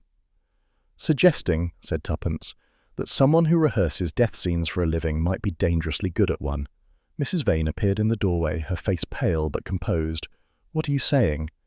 "That your husband's talents may extend beyond the stage," Tuppence replied. The room went deathly still. Harcourt cleared his throat. "I'll need proof." "You'll have it," said Tuppence. "When you search Mr. Vane's dressing chest, you'll find a tin of orange theatrical grease marked C. Vane, the poisoned chalice. I suspect it will test positive for cyanide." Mrs. Vane swayed. "That's impossible. He said it was only a prop from years ago." "Props," said Tommy, "can be very persuasive." Minutes later, under the flickering light of the drawing-room candles, Harcourt returned with 2 constables and a small tin box. The label was exactly as Tuppence had said. Harcourt pried it open with a penknife. A sharp, bitter smell filled the air. "Cyanide," he said grimly. Clive Vane stared at the box as though it were alive. "That's absurd. I haven't used that stuff in years." "Then why keep it?" asked Tuppence. He licked his lips. "Sentimental reasons. A memento of my best performance." "Or your last," she said softly. His shoulders slumped. "You don't understand. Geoffrey was going to destroy us. He had proof of my debts, Daphne's letters, everything. I only meant to frighten him. I didn't realize he'd—" "Switched glasses," Tommy finished. Vane covered his face with both hands. "It was meant for me." There was a gasp. Mrs. Vane cried out, "Clive, no!" He looked at her, eyes hollow. "I couldn't bear the disgrace, Daphne. Better an accident, a scandal, than prison. I thought I'd die quietly, theatrically. But he took the wrong glass." Harcourt signalled the constables. "That's enough." As they led him away, Tuppence turned to Mrs. Vane, who had collapsed into a chair, trembling. "He didn't mean to kill him," she whispered. "He only wanted to end it all." Tuppence touched her hand. Intent or not, the curtain's fallen. When the others had gone, Tuppence lingered by the fire. The flames burned low, and the serpent cufflink glimmered faintly on the mantel where Harcourt had left it. Tommy came to stand beside her. "Poor devil," he said quietly. "He wrote his own tragedy." "Yes," she murmured, "and cast himself as the wrong victim." "Do you ever tire of human folly, Tuppence?" She smiled faintly. "Frequently, but it does keep life interesting." He raised his glass of brandy. "To orange grease paint, false serpents, and clever wives." She met his toast with a wry look. "And to husbands who never forget Act 3. The candles guttered, the fire sighed. Outside, the night was still again, and Greystone Manor, for the first time in days, seemed to rest. The morning broke without warmth. A thin light slipped through the velvet curtains of Greystone Manor, revealing a household that seemed to have aged overnight. The guests moved like actors after a closing performance, drained, subdued, waiting for the final curtain to fall. Tuppence sat at the breakfast table, staring at the untouched coffee before her. Tommy, beside her, was watching Mr. and Mrs. Vane whispering in low, strained voices near the hearth. The air between them pulsed with unease. "I keep thinking of that tin," Tuppence said quietly. "Orange grease paint, cyanide, a tragedy that rehearsed itself." Tommy nodded. "And yet, it doesn't quite fit, does it? The confession came too easily. Clive Vane has the flair of a dramatist, even in remorse. It felt written." "Staged, you mean," she murmured. "A performance for the inspector's benefit." Tommy leaned closer. If he truly meant to poison himself, how did the glass get into Latham's hand? Actors know their marks, but accidents that precise don't happen twice. Before Tuppence could reply, the door opened and Mrs. Vane entered, still dressed in morning black but without its dignity. Her hands trembled as she poured herself tea. "Mrs. Vane," Tuppence said softly, "we're sorry this has been so dreadful for you." The woman's composure fractured. "Sorry? You think that helps? My husband sits in a cell for something he didn't mean to do. Geoffrey's dead. My name, our name, is ruined. Do you call that help?" Tommy's tone was gentle. "You could help him, Mrs. Vane, if you told the truth about what happened before the banquet." Her eyes darted up, frightened. "I've told everything." "Not quite," said Tuppence. "You and your husband rehearsed a play that week, didn't you? The Poisoned Chalice. And you wore the same costume, the same serpent cufflinks, the same gestures used that night." Daphne's cup rattled against the saucer. "It was only amusement, a lark. Clive loved to perform for our friends." "Or to practice," said Tommy quietly. "Tell us what you rehearsed." She hesitated, then gave a small, broken laugh. "A scene from Act 2. The heroine pretends to poison her lover to frighten him into repentance. A harmless bit of melodrama." "But that's precisely what you told Miss Field," Tuppence said softly. "That you only meant to frighten Sir Geoffrey into forgiving your debt." The woman's face drained of colour. "How do you—" "Miss Field told us," Tommy said. "She thought you incapable of harm, Mr." Vane pressed a handkerchief to her lips. "I am incapable. I swear it. The vial I used was harmless. It contained only water and a drop of almond oil. I wanted to scare him, not kill him. But the vial, her voice faltered. The vial was switched, Tuppence finished. We know. Tears slipped down Daphne's cheeks. Someone changed it. Someone who hated Geoffrey more than I ever could. Harcourt entered then, brusque as ever, his notebook under one arm. We've confirmed the tin contained cyanide mixed with citrus oil. The husband's story checks out, at least in the sense that he did it. Or that he thinks he did, said Tommy. The inspector frowned. What are you implying now? That the stage hasn't closed yet, Tuppence replied. Mr. Vane may have been the actor, but someone else wrote the script. Harcourt snorted. You two see mysteries in your teacups. The man confessed. Confessions, said Tommy mildly, are just dialogue. We prefer evidence. He gestured toward the fireplace. You'll find that the poisoned chalice was more than a favourite pastime here. There are notes, props, scripts, all kept in the study. I'd like to see them. Reluctantly, Harcourt led the way. The study was dim, its air thick with dust and perfume. On the desk lay a sheaf of typewritten pages, the script of the play. Tuppence lifted the first page carefully. Typed on Miss Field's machine again, she said. Tommy flipped through the margins. Look here. Lines annotated in pencil. Switch the chalice before Act 2. Stage directions? Harcourt asked. Tuppence's eyes glinted. Or instructions. At that moment, Fritz, the butler, entered quietly with a tray of coffee. His movements were steady, almost too steady. Excuse me, madam, he said. I thought you might require refreshment. Tuppence studied him. Fritz had been with the Vanes since before their marriage, a discreet, precise man who seemed to glide rather than walk. Thank you, Fritz. You've been very attentive through all this. He inclined his head. It is my duty. Your duties once extended beyond service, didn't they? She asked lightly. You were in the army, weren't you? Chemical corps? A flicker crossed his face, gone in an instant. For a brief time, yes, during the war. Chemistry, then, Tommy said softly. You'd know how to handle cyanide safely. Fritz's eyes met his. Perhaps. Perhaps, Tuppence repeated, and perhaps you also knew about the Vanes' little rehearsals. You were there when they practiced, weren't you? Preparing the stage, the props. He didn't answer. Harcourt frowned. What are you getting at, Mrs. Beresford? But Tuppence had already seen it. The tremor in Fritz's hand, the way he set down the tray as though it had suddenly become heavy. But Harcourt's certainty lasted barely an hour. Before dawn, Fritz requested to speak, his voice low and steady. You're clever, madam. Too clever, perhaps. Not clever, she said. Just observant. You switched the vial, didn't you? His shoulders sagged. I didn't mean to kill him. I only wanted to protect Mrs. Vane. She was desperate. He tormented her. Letters, visits, threats. He said he'd ruin her before the week was out. When she showed me the vial she meant to use for her little drama, I thought that it was your chance to stop him, Tommy finished. Fritz nodded slowly. Yes, I replaced her harmless mixture with one of my own. I told myself it would end the danger. She would never know. It was quick. Harcourt snapped. So you admit it? I admit it, the butler said simply. I knew what I was doing. I'd seen enough death to make peace with another. Daphne Vane covered her face with her hands, sobbing. Fritz, no! He looked at her with quiet devotion. You mustn't blame yourself, madam. I did it of my own will. Out of love, Tuppence said gently. He gave a faint smile. Yes, I loved her. Always.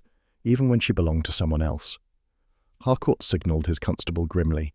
Take him. But Tuppence raised a hand. Wait, there's still something wrong.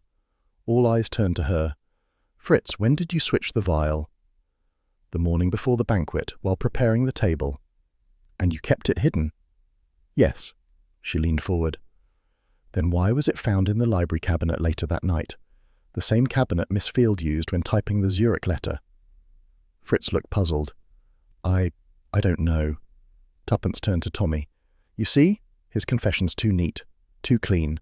He's taking the blame to save someone. Harcourt bristled. What more do you want, woman? The man confessed. But the motive doesn't fit, she insisted. If he loved Mrs. Vane, he wouldn't risk her discovery.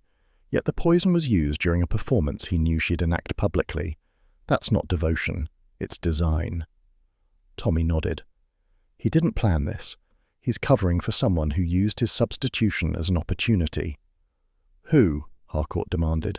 Someone who knew both chemistry and vanity, said Tuppence softly.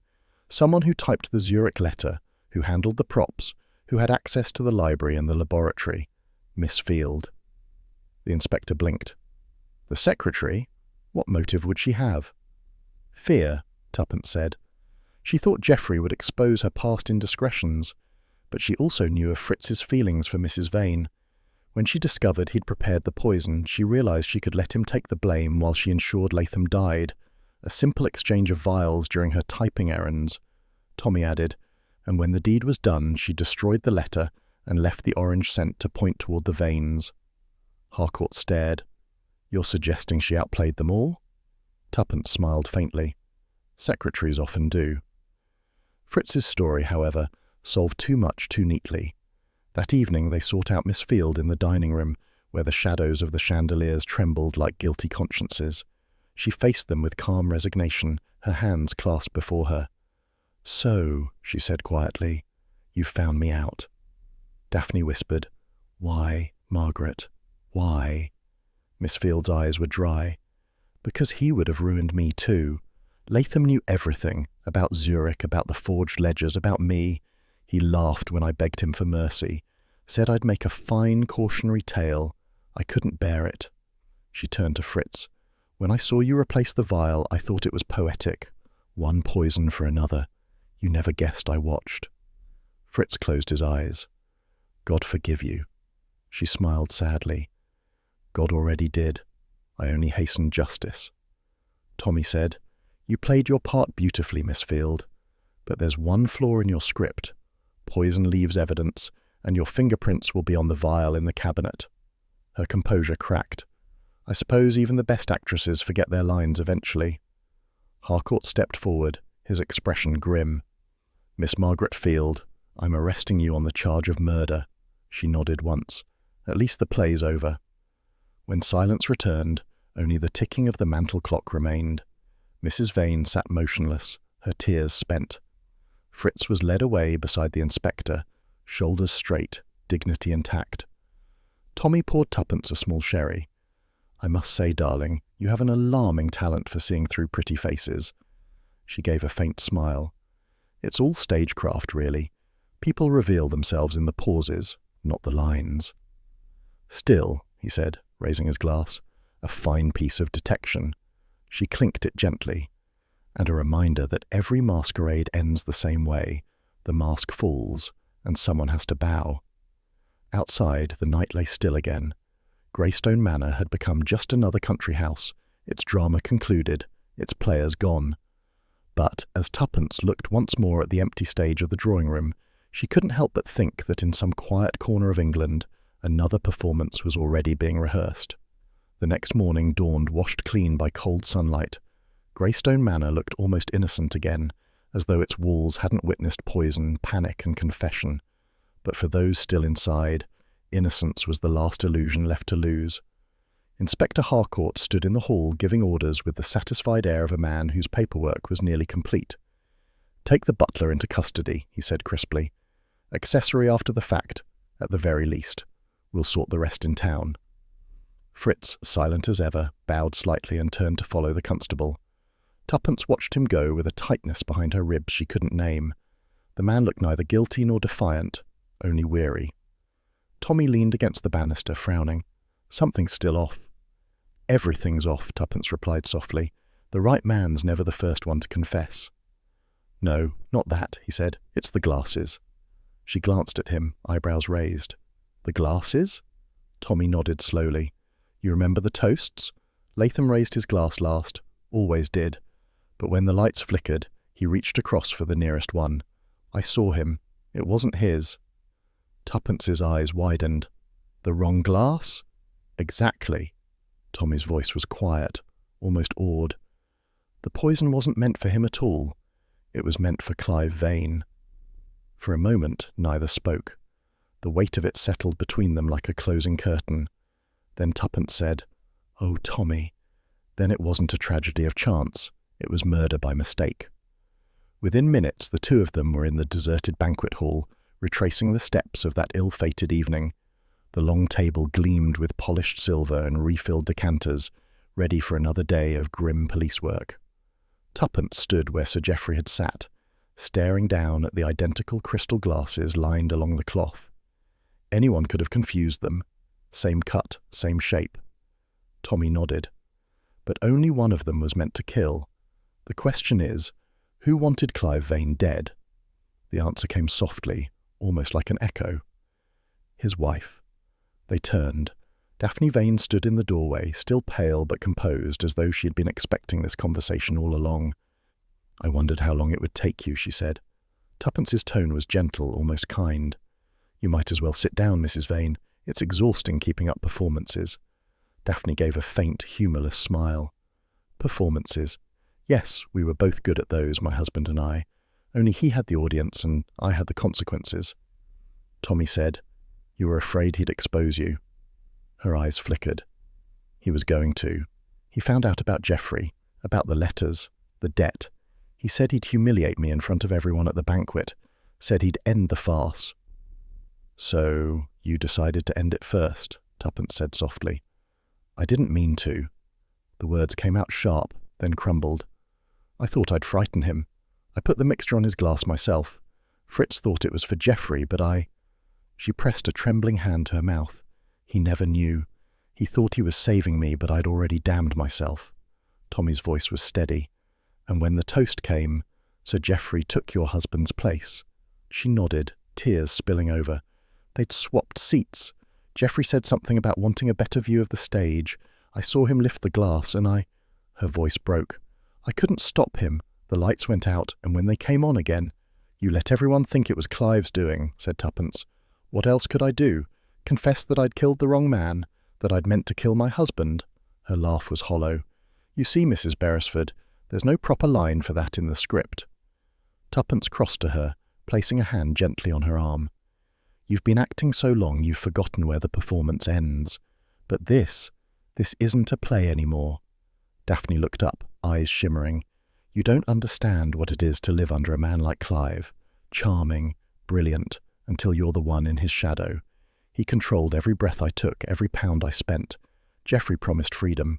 I believed him." "And he betrayed you," Tuppence said softly. "Yes, but so did I. I told myself it was justice, poetic even. I rehearsed it like a scene, just one last act of defiance. I thought I'd walk away from it. But you never walk away from your own curtain fall, do you?" "No," said Tuppence, "you bow to it." Daphne's lips trembled. "Will you tell Harcourt?" "Yes," Tuppence said simply. "You deserve the truth, not the lie you've been living." The woman straightened. "Then let me tell him myself." They found Harcourt in the study, going through a sheaf of statements. The morning light made him look older, more tired. He glanced up irritably. "What now?"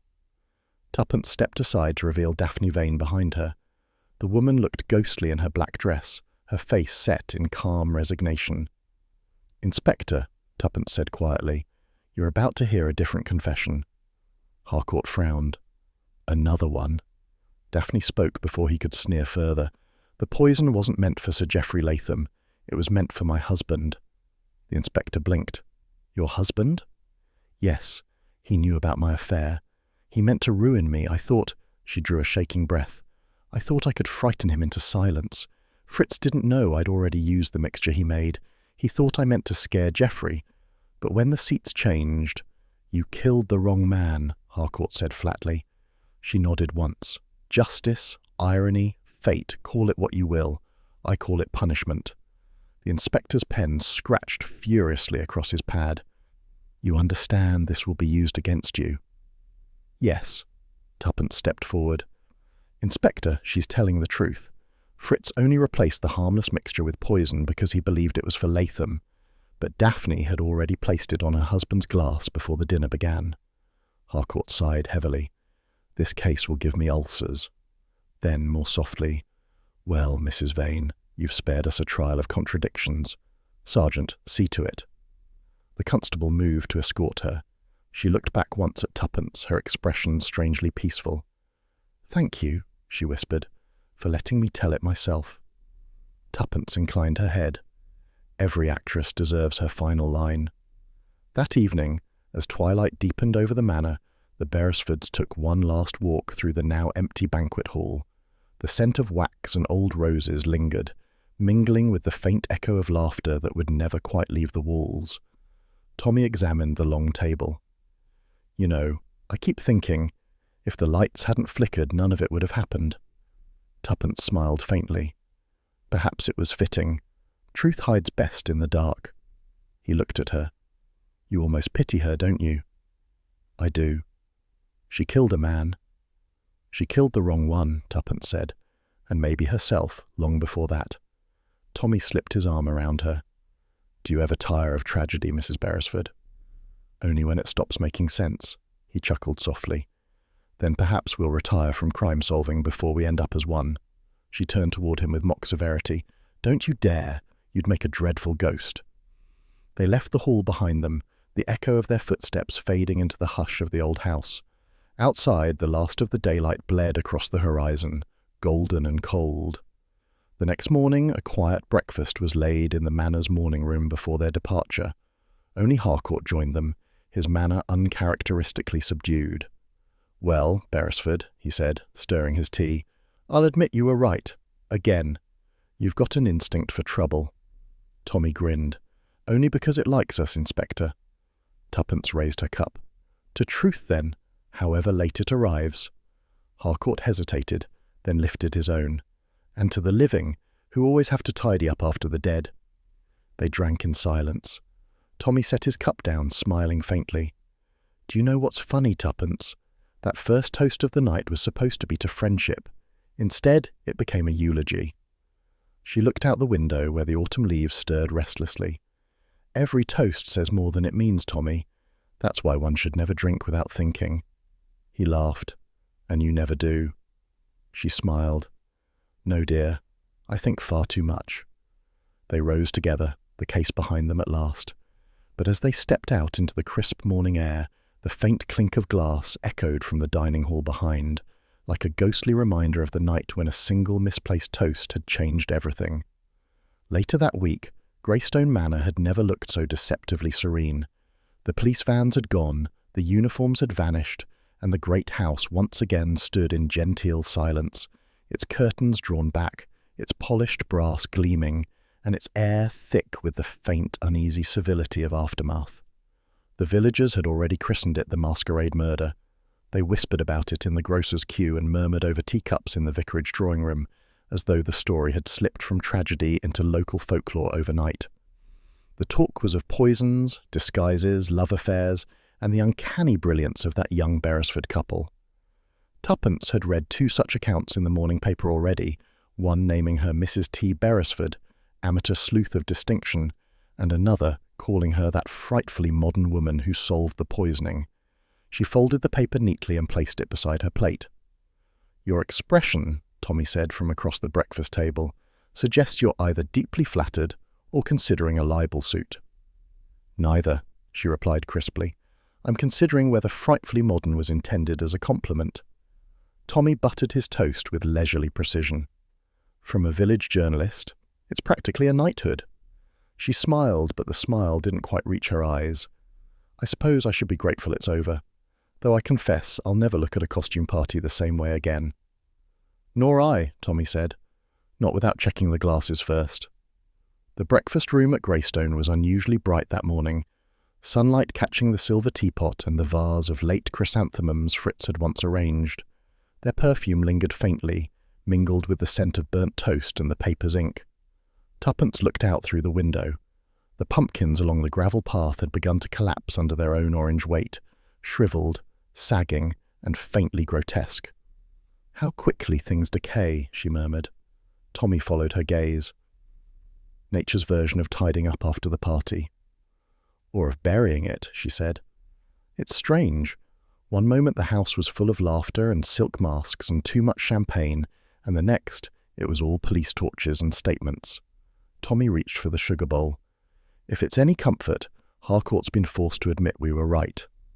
"That is a comfort," she said, brightening, "though I doubt he'll say it aloud." As if on cue, a knock sounded at the open door. "Speak of the devil," murmured Tommy. Inspector Harcourt entered, looking stiff and faintly embarrassed, hat in hand. "Morning, Beresford, Mrs. Beresford." "Inspector," Tuppence said pleasantly. "Come to make an official apology?" His moustache twitched. "Not precisely. Merely to inform you that the Crown's satisfied. The woman's confession was full and accurate. Fritz will be released today. The poor devil had no idea what he was mixed up in." "Good," Tommy said. "He deserves peace." Harcourt hesitated, clearing his throat. "Between ourselves, you two did competent work. Even impressive." "Gracious heavens," said Tuppence. "Was that a compliment?" "I wouldn't go that far," Harcourt muttered, but the corners of his mouth twitched upward. "Just don't make a habit of it. We can't have civilians solving all our cases." "Perish the thought," said Tommy gravely. The inspector tipped his hat. "Well, I'll leave you to your breakfast. Try not to find any new bodies before lunch." As his footsteps faded down the corridor, Tuppence sighed. "He's almost fond of us, you know." Tommy grinned. A terrifying prospect. After breakfast, they wandered through the Manor's grand hall one last time before departure. The great chandelier gleamed again, its crystals catching fragments of daylight. Beneath it, the long table stood empty, cloth removed, glassware gone, leaving only faint rings where the fateful toasts had been raised. Tuppence brushed her fingertips across one such circle. "A stain that won't show but never quite disappears," she said softly. Tommy regarded her with quiet affection. "You have a poet's melancholy this morning." "I have common sense," she replied. "Murder isn't as tidy as mystery novels make it. There's always someone left behind, lonelier than before." He nodded thoughtfully. "Mrs. Vane will face her trial, but she confessed with a dignity I didn't expect." "She always loved the stage," Tuppence said. Perhaps it was her finest performance, the truth, spoken at last.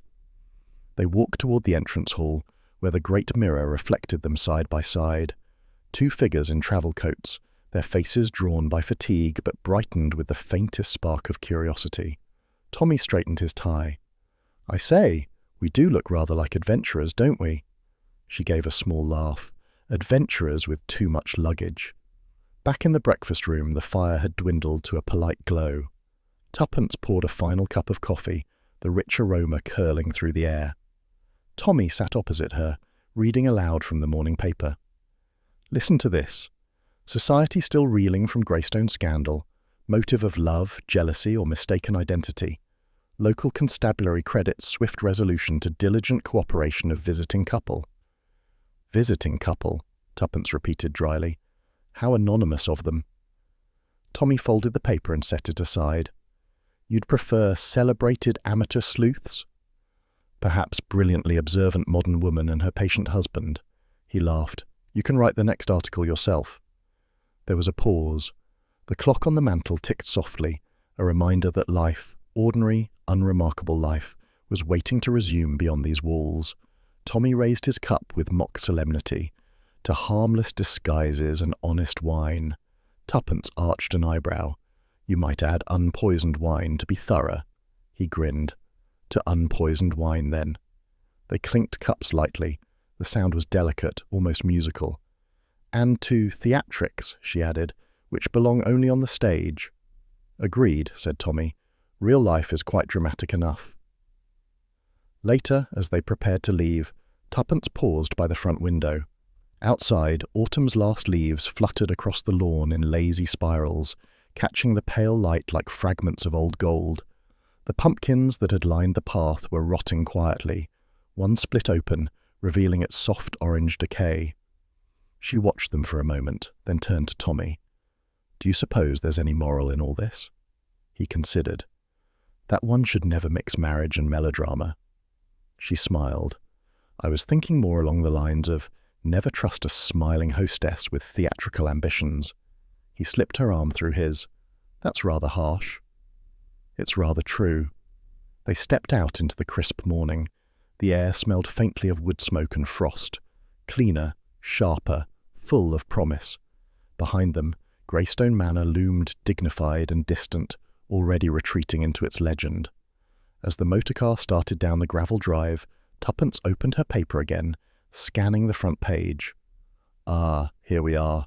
Mysterious robbery in Mayfair. Jewels missing from a locked safe. Sounds promising, doesn't it?" Tommy chuckled. You mean we can't even reach home before the next adventure?